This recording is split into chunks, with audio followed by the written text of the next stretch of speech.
కరీంనగర్ జిల్లా హుజురాబాద్ నియోజకవర్గంలో వివిధ అనారోగ్య కారణాల వారికి సుమారు 50 లక్షల రూపాయలు విలువగల సేమార్ చెక్కులను ఎమ్మెల్యే పాడి కౌశిక్ రెడ్డి తన నివాసంలో అందజేశారు. అనంతరం మీడియా సమావేశం నిర్వహించిన ఎమ్మెల్యే పాడి కౌశిక్ రెడ్డి ప్రభుత్వంపై ఘాటు వ్యాఖ్యలు చేశారు. ఇలా నిన్న అల్లు అర్జున్ గారిని కూడా అరెస్ట్ చేయడం ఇది ఎవరి వైఫల్యం అండి? నిన్న అల్లు అర్జున్ గారిని అరెస్ట్ చేయడం కూడా అల్లు అర్జున్ గారిని బెడ్రూమ్ దగ్గరికి పోయి వాళ్ళకి అయిన డోర్లు కూడా పగలగొట్టి అరెస్ట్ చేయాల్సినంత అవసరం ఏముంది అని చెప్పి నేను రేవంత్ రెడ్డి గారిని అడుగుతా ఉన్నాను. ఇలా అల్లు అర్జున్ గారు చేసిన తప్పు ఏముందని నేను అడుగుతా ఉన్నాను.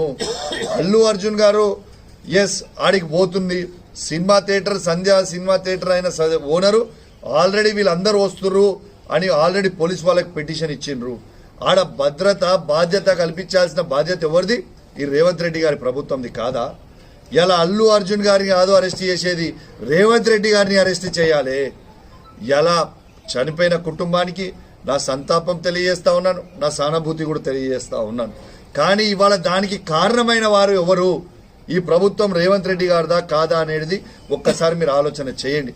ఇవాళ ఆడ సెక్యూరిటీ ఇచ్చి, ఆడ పుష్ప 2 రిలీజ్ అవుతున్నప్పుడు ఆడ సెక్యూరిటీ ఇచ్చి ఆడ వాళ్ళని కాపాడుకునే బాధ్యత, ప్రజలకి భద్రత కల్పించే బాధ్యత పోలీసు వాళ్ళది కాదా? ఈ ప్రభుత్వంది కాదా అని నేను అడుగుతా ఉన్నాను. ఇవాళ ఖచ్చితంగా రేవంత్ రెడ్డి గారినే అరెస్ట్ చేయాలి ఆ కేసులో అని చెప్పి నేను డిమాండ్ చేస్తా ఉన్నాను. నిన్న కోర్టు బెయిల్ ఇచ్చినప్పటికీ కోర్టు బెయిల్ పేపర్స్ అనేది కూడా టైంకి చెంచల్ కూడా జైలు సూపరింటెండెంట్కి పంపించినా ఇవాళ తనని రిలీజ్ చేయకుండా రాత్రి అంతా కూడా ఇవాళ జైల్లో ఎందుకు పెట్టిరని నేను అడుగుతా ఉన్నాను.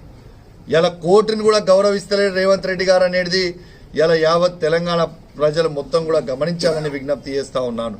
ఇలా ఏం అవసరం వచ్చింది? రాత్రి అంతా పండబెట్టుకోవాల్సిన అవసరం ఏమొచ్చింది? కోర్టు ఆర్డర్ ఇచ్చిన తర్వాత కేవలం రేవంత్ రెడ్డి గారి పేరు తను మాట్లాడేటప్పుడు మర్చిపోయినా మళ్ళా తను దానికి సారీ చెప్పి మళ్ళా మాట్లాడినా కేవలం తన పేరు మర్చిపోయినందుకే కక్ష తీర్చుకొని తనని జైల్లో పెడతా ఉన్నారు.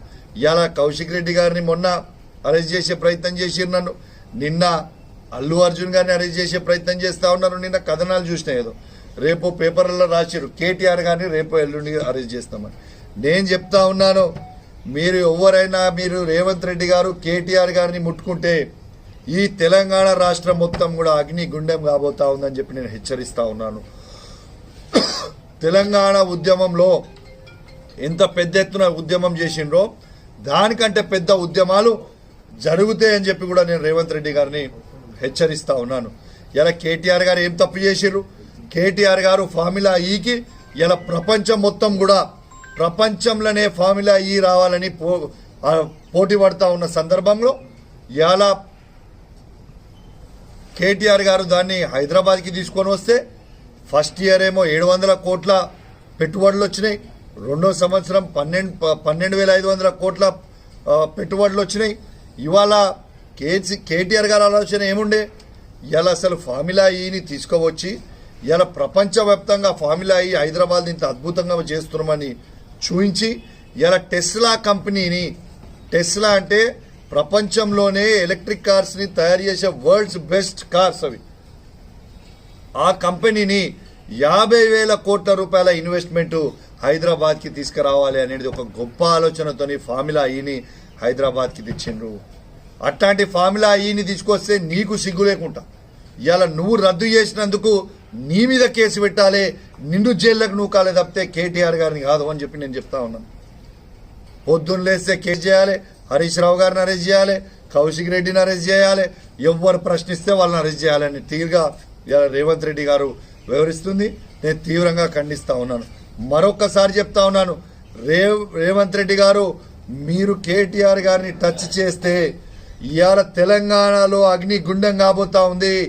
ఏ ఒక్క కాంగ్రెస్ పార్టీ నాయకులు కానీ ఎమ్మెల్యేలు కానివ్వండి, ఇవాళ మంత్రులను కానీ ఊర్లలో తిరగనీయము, ఖచ్చితంగా ప్రశ్నిస్తాం. ఎవరు వచ్చినా కూడా అడ్డం తిరుగుతాం. మీరు ఎందుకు కేటీఆర్ గారిని అరెస్ట్ చేసిర్రు అని ఖచ్చితంగా నిలదీస్తాం. ఇలా మొత్తం యావత్ తెలంగాణలో ఉన్న ఉమ్మడి 10 జిల్లాలలో ఏ ఊరికి పోయినా కూడా ప్రశ్నిస్తామని చెప్పి ఈ సందర్భంగా రేవంత్ రెడ్డి గారిని హెచ్చరిస్తూ